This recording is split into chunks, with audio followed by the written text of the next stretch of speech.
On an unusually crisp afternoon, Gotham's midtown playground pulsed with autumn energy.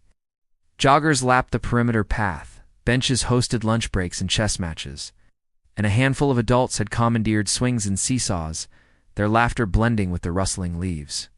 At the far end, the Joker lurked near the jungle gym, grinning wide beneath a battered bowler hat. His eyes darted between the monkey bars and the sandpit, mischief practically vibrating off of him.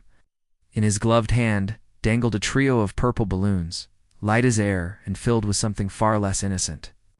"Let's see if Gotham's grown-ups can take a joke," he muttered, slipping a spritzer nose from his coat pocket. He jammed it into the first balloon, gave it a dramatic squeeze, and the faintest hissa. Small cloud of laughing gas whispered out. Moments later, Beth, a lawyer still in her power suit, sat on a swing sipping her latte. A fine mist drifted past, nearly invisible. She wrinkled her nose and then, quite inexplicably, snorted and began to giggle. The giggle grew, bubbling up with the sheer force of the ridiculous. She clutched her sides, her composure unraveling as mirth overtook her. Nearby Marcus, a construction manager eating his sandwich, glanced over and caught a whiff. His deep baritone laugh followed, echoing Beth's high-pitched chorus. Within a minute, half a dozen adults were doubled over on the playground mulch, laughing like they hadn't for years. The Joker ducked behind a slide, peeking out with expectant delight. When the uncontrollable laughter reached a fever pitch, he couldn't help himself. He leaped onto the merry-go-round with a theatrical bows. "Congratulations, citizens. We're part of Gotham history. The first-ever playground prank war." Beth and Marcus exchanged a glance, their laughs dissolving into grins. "Did he really just say prank war?" Beth gasped. The Joker began passing out balloon animals each. He promised, a prankster's toolkit. There were trick hand buzzers, fake snakes, squeaky toys, and, of course, boxes of joy buzzer gum. "Weapons of mild mischief," he cackled. "The only rule, make him laugh."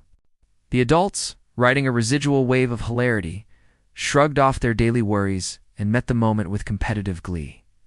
David, a stoic accountant in dress shoes, stealthily swapped Marcus's coffee for a cup of sparkling lemonade the Joker had stashed. Marcus took a sip, expecting bitter roast, but instead sprayed citrus all over his tie. He howled. Meanwhile, Sandra, the barista from the cafe across the street, found herself the target of a plastic spider placed convincingly atop her leather satchel. She shrieked, then caught Joker's pointed wink and plotted her revenge. Someone commandeered a few of Joker's balloons and tied them to a benchy, a subtle sign. It turned out, for a delightfully absurd surprise, one unsuspecting city councilman sat down, only for a whoopee cushion to erupt beneath him, sending everyone around into another fit of giggles. Soon, the air was alive with the absurdity of adults rediscovering playground abandon. The monkey bars became an impromptu gauntlet of saran wrap and swinging rubber chickens. Someone strung a line of tiny jingling bells between the slide and the tire swing, rigging it so passing through played a tinny, if unrecognizable tune. The Joker, initially delighted, found himself increasingly targeted. At first, a plastic egg cracked over his head, releasing confetti. Next, whoopee cushions lined the slide, detonating beneath his mad cackling. When he reached for what should have been a water bottle, he discovered it had been filled with neon green soda. He took a swig, spluttered, and burst into laughter with the others. Beth, still wiping tears of laughter from her cheeks, declared, "Okay, truce for 10 seconds. Then it's every adult for themselves." Joker, never one to refuse a challenge, orchestrated a finale. He placed classic joy buzzers under the handles of the playground gate. As the giggling horde attempted their dramatic exits, one after another received a gentle zap, recoiling with startled yelps, but soon doubled over, laughter undiminished. As dusk settled and golden light bathed the swings, the prank war slowed, energy spent. Benches were littered with spent, squeaky toys and balloon scraps. Beth, her heels hanging from one hand, sank into a bench beside Joker. "I haven't laughed like this since college," she admitted, catching her breath. Joker, dusting confetti from his coat, regarded her with something almost like respect. "You're all natural-born pranksters," he declared. "Gotham should be afraid." A ripple of applause spread across the playground. The adults, their workday worries dissolved, gathered around for a group photo, Joker leapt into the center, outstretched arms and all, frozen mid-cackle.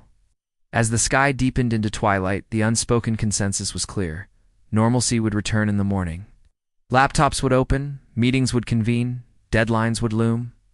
But for one wild, gas-fueled afternoon, Gotham's adults had been pranksters, again united by laughter, courtesy of the city's wildest jester. The Joker tipped his hat, melting into the city's shadows, his laughter echoing long after the playground fell silent.